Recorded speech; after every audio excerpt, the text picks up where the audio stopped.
आज ही Doubtnut app download करें। Doubtnut पर होगा अब आपके सभी मैथ्स, केमिस्ट्री, फिजिक्स और बायोलॉजी डाउट्स का सफाया।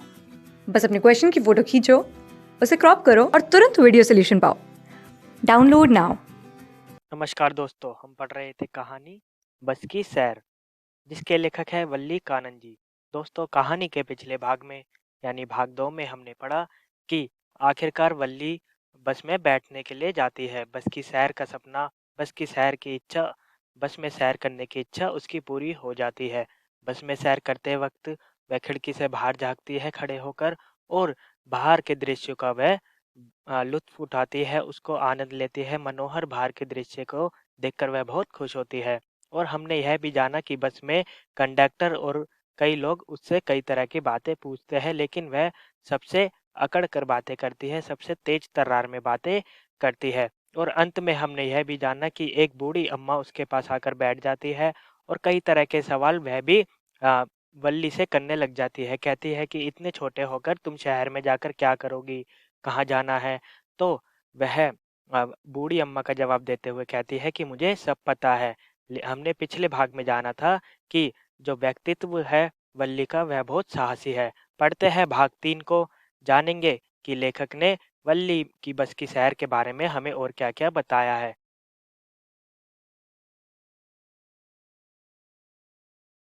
यह उसकी पहली यात्रा थी। लेखक बता रहे हैं कि यह बल्ली की बस की पहली यात्रा थी।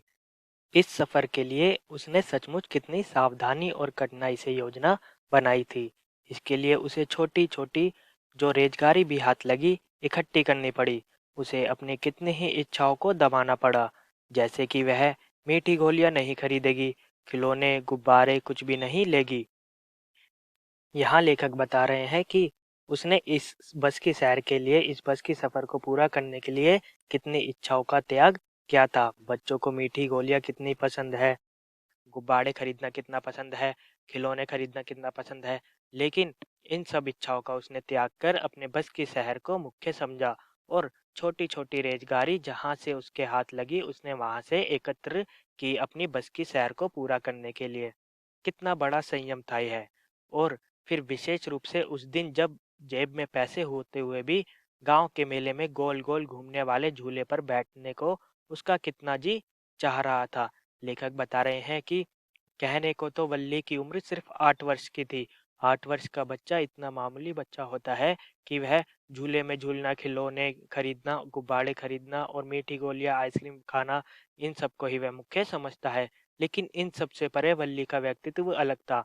उसने बस की सैर को सबसे ज़्यादा मुख्य तवज्जो दी और उसने गोल-गोल घूमने वाले झूले पर भी नहीं बैठी, ताकि वह अपनी बस की यात्रा को पूरी कर सके। पैसे की समस्या हल हो जाने पर उसकी दूसरी समस्या यह थी कि वह माँ को बताए बिना घर से कैसे खिसके। यानी पैसे की समस्या तो उसकी पूरी हो गई थी। उसने रेज़गारियाँ जहाँ से हाथ लगी, वहाँ से ली और अपनी इच्छाओं को, छोटी-छोटी चीज़ों को, मीठी गोलियाँ, खिलौने नहीं खरीदे, उसने पैसे बचाए और बस की यात्रा के लिए जुटा लिए। लेकिन दूसरी समस्या यह थी कि वह अपनी माँ को बिना बताए कैसे जाएगी बस की यात्रा के लिए। लेकिन इस बात का हल भी कोई बड़ी कठिनाई पैदा किए बिना ही निकल आया। यानी इस बात का हल भी निकल आया कि वह माँ को बिना बताए ही जाएगी। अब इस समझदारी के लिए वल्ली ने क्या क्या उपाय निकाला, आइए जाने। हर रोज दोपहर के खाने के बाद उसकी माँ कोई 1 से 4 साढ़े 4 बजे तक सोया करती थी। वल्ली का बीच का यह समय गांव के अंदर सैर सपाटे करने में बीतता था, लेकिन आज वह यह समय गांव से बाहर की सैर में लगा रही थी। जो वल्ली है उसने समझा कि हर रोज़ मेरी माँ है वह खाना खाने के बाद 1 से 4 साढ़े 4 बजे तक सो जाती है और 1 से साढ़े 4 बजे तक वल्ली गाँव में इधर-उधर घूमती है। लेकिन वह आज वो गाँव में नहीं घूमेगी और बस की यात्रा करेगी, जो कि 1 से 3 या साढ़े 3 बजे तक के बीच में पूरी हो जाएगी और माँ को भी पता नहीं चलेगा। तो इस तरह इन पैसों की समस्या और माँ की बिना बताए जाने की समस्या को भी उसने पूरा कर लिया था और आसानी से वह बस में सैर करने के लिए पहुँच गई थी। बस चली जा रही थी, कभी खुले मैदान में से, कभी किसी गांव को पीछे छोड़ते हुए और कभी किसी ढाबे को। लेखक बता रहे हैं कि बस अपनी गति से चल रही थी और वह बाहर के नज़ारे को वल्ली देख रही थी। वह देखती है कि खुले मैदान पीछे जा रहे हैं, गांव पीछे जा रहे हैं और जो ढाबे होते हैं रोड पे सड़क पर वह भी पीछे जा रहे हैं। कभी यह लगता कि वह सामने से आ रही किसी दूसरी गाड़ी को निगल जाएगी या फिर किसी पैदल यात्री को, लेकिन यह क्या, वह तो उन सबको दूर पीछे छोड़ती हुई बड़ी सावधानी सफाई से आगे निकल गई। पेड़ दौड़ते हुए उसकी ओर आते दिखाई दे रहे थे, लेकिन बस रुकने की पर वह स्थिर हो जाते और चुपचाप बेबस से खड़े रहते। वह बाहर के नज़ारे को इस तरह देख रही थी कि उसे ऐसा लग रहा था कि जैसे-जैसे बस तेजी से चल रही है, पेड़ भी उसकी तरफ दौड़े चले आ रहे हैं। जैसे ही बस रुकती है, पेड़ भी चुपचाप वहीं खड़े हो जाते हैं। इस तरह के नज़ारे को वह देख रही थी और वह खुश हो रही थी। अचानक खुशी के मारे वल्ली तालियां पीटने लगी। बाहर के दृश्य को देखते-देखते वल्ली इतना खुश हो गई और तालियां पीटने लगी। गाय की एक बछिया अपनी दुम ऊपर उठाए सड़क के बीचों बीच बस के ठीक सामने दौड़ रही थी। जो गाय की बछिया है, बच्ची है, वह अपनी दुम को उठाकर पूंछ को उठाकर सड़क के बीचों बीच बस के ठीक सामने बस के आगे दौड़ रही थी। बस का ड्राइवर जितनी जोर से भोंपू बजाता उतनी ही ज्यादा वह डर कर बेहताशा भागने लगती। वह भाग रही थी कि जैसे ही ड्राइवर था जो बस का हॉर्न को बजाता तो वह बछिया डर रही थी और हॉर्न को सुनकर वह बेहताशा से भाग रही थी। वल्ली को यह दृश्य बहुत ही मजेदार लगा। वह इतनी हंसी कि उसकी आंखों में आंसू आ गए। गाय की बछिया को भागते हुए देखकर बल्ली बहुत रोमांचित हो रही थी। वह बछिया को भागते हुए देखकर बहुत खुश हो रही थी और वह उसको देखकर इतनी हंसी कि उसकी आंखों में से आंसू आने लग गए थे। बस बस बेगम साहिबा, कंडक्टर ने कहा, कुछ हंसी कल के लिए भी रहने दो। जो कंडक्टर है वह वल्ली की हंसी को देखकर कंडक्टर साहिबा कहता है उससे कि बस बस बेगम साहिबा, तुम इतना हंस रही हो, बाकी हंसी कल के लिए भी छोड़ दो। आखिर बचिया एक और निकल गई और फिर बस रेल के फाटक तक जा पहुंची। दूर से रेलगाड़ी एक बिंदु के समान लग रही थी। अब जो बस है वह रेल के फाटक पर पहुंच जाती है। रेल के आने का इंतजार हो रहा है और बस वहीं फाटक पर इंतजार कर रही है रेल के गुजरने का। रेल दूर से एक बिंदु के समान लग रही थी। पास आने पर वह बड़ी और बड़ी होती चली गई। जब वह फाटक के पास से धड़धड़ाती दनदनाती हुई निकली तो बस हिलने लगी। फिर बस आगे बढ़ी और रेलवे स्टेशन तक जा पहुंची। वहां से वह भीड़ भड़के वाली एक सड़क से गुजरी जहां दोनों ओर दुकानें की कतारें थी। वह देखती है कि बस जो है रेल के गुजरने के बाद रेलवे स्टेशन पर पहुंच जाती है जहां पर बहुत भीड़ भाड़ वाली जगह थी। दोनों तरफ दुकानों की लाइनें थी, दोनों तरफ दुकानें थी। फिर मुड़कर वह एक और बड़ी सड़क पर पहुंची। इतनी बड़ी बड़ी सजी हुई दुकानें, उनमें एक से एक बढ़कर चमकीले कपड़े और दूसरी चीजें। भीड़ की रेलम-पेल। वल्ली हैरान, भौचक्की सी हर चीज को आंखें फाड़ देख रही थी। वल्ली की यह पहली यात्रा थी। वल्ली ने ऐसे दृश्य, भीड़-भाड़ वाले दृश्य कभी जिंदगी में नहीं देखे थे। अपनी यात्रा से पहले वह ऐसे दृश्य को देखती है, दुकानों को देखती है, सजी हुई दुकानों को देखती है और चौंक जाती है, भौचक्की सी रह जाती है और अपनी आंखों को फाड़-फाड़ कर इन दृश्य को देख रही है। बस रुकी और सभी यात्री उतर गए। ए बेगम साहिबा, आप नहीं उतरेंगी क्या? बस रुकती है वहीं भीड़ वाली जगह पर और सभी बस के यात्री होते हैं वह उतर जाते हैं। तभी कंडक्टर उस वल्ली से कहता है, वल्ली से पूछता है कि ए बेगम साहिबा, आप नहीं उतरेंगी इस बस से? 30 पैसे की टिकट खत्म हो गई, कंडक्टर ने कहा। वह कहता है कि 30 पैसे की टिकट है जो वह खत्म हो चुकी है। अब आप इस बस से नहीं उतरेंगी क्या? मैं इसी बस से वापस जा रही हूँ। वल्ली ने कहा कंडक्टर से कि मैं बस से वापस गांव में जाऊंगी।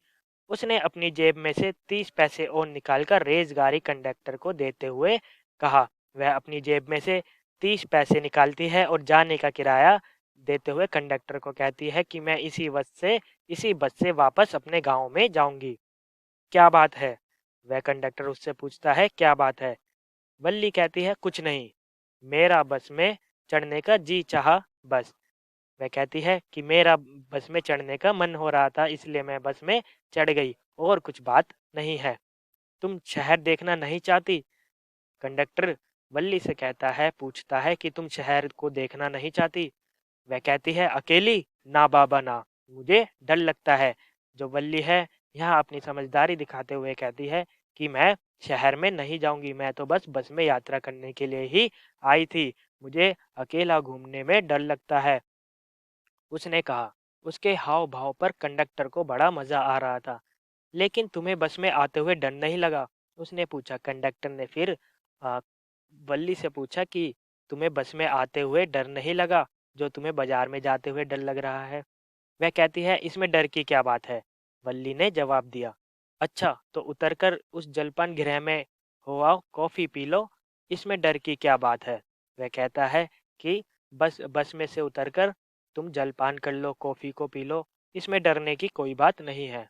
हूँ हूँ मैं नहीं पीऊंगी। वह मना कर देती है कि मैं नहीं खाऊंगी ना ही कुछ पीऊंगी।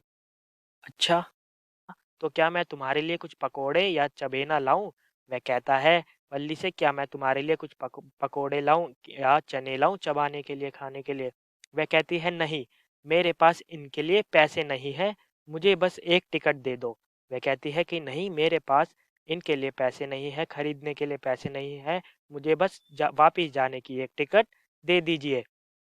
वह कहता है जलपान के लिए तुम्हें पैसे की जरूरत नहीं, पैसे मैं दे दूंगा। वह कहता है कि खाने पीने के लिए तुम्हें पैसों की जरूरत नहीं पड़ेगी। कंडक्टर कहता है कि मैं तुम्हें पैसे दे दूंगा, तुम कुछ भी खा लो, कुछ भी पी लो। वल्ली कहती है मैंने कह दिया ना नहीं, उसने दृढ़ता पूर्वक कहा। यहाँ लेखक ने एक सीख दी है कि किसी भी अनजान व्यक्ति द्वारा कोई भी सामान या कोई भी वस्तु, कोई भी खाने पीने की चीज बच्चों को या किसी को भी नहीं खानी चाहिए। वल्ली के माध्यम से ऐसा लेखक ने समझाया है। कंडक्टर के बार बार जोर देने पर भी वल्ली जो है वह कंडक्टर की बातों में नहीं आती, ना ही उसके द्वारा दी गई पैसे को लेती है और ना ही खाने पीने के लिए कुछ जाती है। नियत समय पर बस फिर चल पड़ी, यानी जो समय बस का तय था उसी समय पर बस फिर गांव की ओर वापस चल पड़ती है। लौटती बार भी कोई खास भीड़ नहीं थी, वापस जाते वक्त भी बस में ज्यादा भीड़ नहीं थी। एक बार फिर वही दृश्य, लेकिन वह जरा भी नहीं ऊबी। हर दृश्य में उसे पहले जैसा मजा आ रहा था। वापिस जाते वक्त भी उसे उतना ही मजा आ रहा था जितना शहर में आते हुए वल्ली को आ रहा था। लेकिन अचानक ऐसा कुछ होता है जिससे वल्ली के होश उड़ जाते हैं। आइए देखें ऐसा क्या हुआ। ओह देखो, वह बचिया सड़क पर मरी पड़ी थी, किसी गाड़ी के नीचे आ गई थी। जो गाय की बचिया थी वह सड़क पर मरी मरी पड़ी थी और वह कारण बताया जा रहा है कि उसका एक्सीडेंट हो गया था और गाड़ी के नीचे आकर वह मर चुकी थी। ओह कुछ क्षण पहले जो एक प्यारा सुंदर जीव था अब अचानक अपनी सुंदरता और सजीवता खो रहा था। अब वह कितना डरावना लग रहा था। फैली हुई टांगे, पथराई हुई आंखें, खून से लथपथ।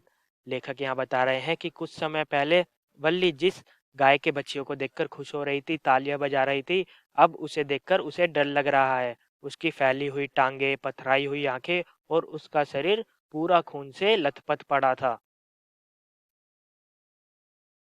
ओह कितने दुख की बात। यह वही बचिया है ना जो बस के आगे आगे भाग रही थी जब हम आ रहे थे? वल्ली ने कंडक्टर से पूछा। कंडक्टर ने सिर हिला दिया। यानी यह वही बचिया है जो आते वक्त, वल्ली के शहर में आते वक्त उसकी बस के आगे आगे भाग रही थी। बस चली जा रही थी, बचिया का ख्याल उसे सता रहा था। यानी वह बचिया के बचिया की बात थी, बचिया का जो ख्याल था वह वल्ली के दिमाग में बैठ चुका था और बचिया को देख देख कर उसका मन नहीं लग रहा था। उसका उत्साह ढीला पड़ गया था। जितनी रोमांचित वह दृश्य को देखकर हो रही थी, अब बच्चिया की मृत्यु के बारे में सोच सोचकर उसका उत्साह, उसका रोमांच सब फीका पड़ जाता है, ढीला पड़ जाता है। अब खिड़की से बाहर झांककर और दृश्य देखने की उसकी इच्छा नहीं रही थी। लेखक बता रहे हैं कि अब उसकी इच्छा ना ही खिड़की से बाहर झांकने की है और ना ही मनोहर दृश्य देखने की है। अब वह इन सब चीजों से ऊब जाती है। क्योंकि उसने गाय की बछिया को मरते हुए देख लिया था। वह अपनी सीट पर जमी बैठी रही। वह अपनी सीट पर जमी बैठी रहती है और गाँव पहुँचने का इंतज़ार करती रहती है। बस 3:40 पर उसके गाँव पहुँची। यानी बस जो है वह 3:40 पर उसके गाँव में पहुँच जाती है। वल्ली खड़ी हुई, उसने जम्हाई लेकर कमर सीधी की और कंडक्टर को विदा कहते हुए बोली, "अच्छा, फिर मिलेंगे जनाब।" 3:40 पर बस जो है उसके गाँव पहुँच जाती है और यहाँ हो जाती है उसकी बस की सैर खत्म। और वह जमाई लेती है, यानी वह ऊब चुकी थी बस में, और वह उठकर खड़ी होती है और बस के कंडक्टर को कहती है कि अच्छा जनाब, फिर मिलेंगे। तो दोस्तों, यह थी कहानी बस की सैर। इस कहानी में लेखक ने एक साहसी बच्ची की इच्छाओं को दिखाया है, जो अपनी इच्छा की पूर्ति के लिए कड़ी मेहनत करती है, योजनाएं बनाती है और अंत में सफल भी हो जाती है। अपनी बस की सैर के लिए वल्ली ने कई त्याग किए हैं, जैसे मीठी गोलियां ना खरीदना, मेले में झूला ना झूलना, खिलौने ना खरीदना, गुब्बारे ना खरीदना। और इस कहानी में लेखक ने कई प्रकार की सीख भी हमें दी है। वल्ली के माध्यम से बताया है कि हमें अनजान लोगों से ज़्यादा बातचीत नहीं करनी चाहिए, और यह भी बताया है कि उनके द्वारा दी हुई कोई भी चीज़ को नहीं खाना चाहिए।